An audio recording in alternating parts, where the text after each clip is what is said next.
There are fall trees all around us, and they're full of beautiful colors. Today, I'm going to teach you how to make a fall tree with your arm. You'll put your hand down on the paper, and you will trace around your fingers. And if you need help doing this, I will help you do it.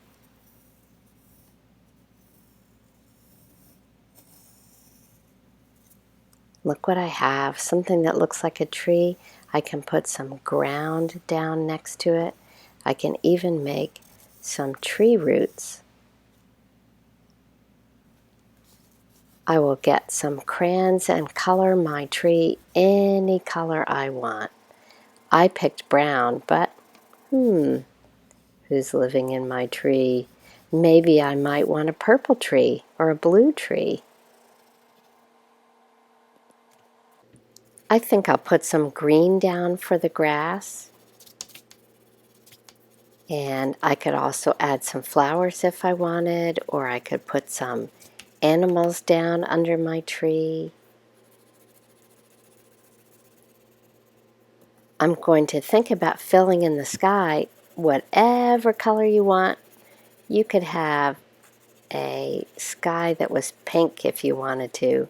And do you see how I'm going right in between all of my fingers to try to get that sky colored? Sometimes I like to leave white spaces to look like clouds. I'm going super fast. My film is all sped up. I'm going to take some bright fall colors and I'm just going to tear my paper into small bits to look like leaves.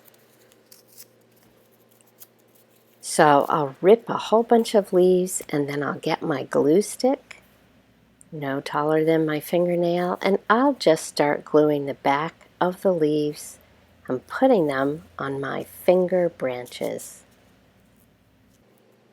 So I'll just keep putting leaves all over it, as many leaves as you want. I'm even going to put some that have fallen on the ground.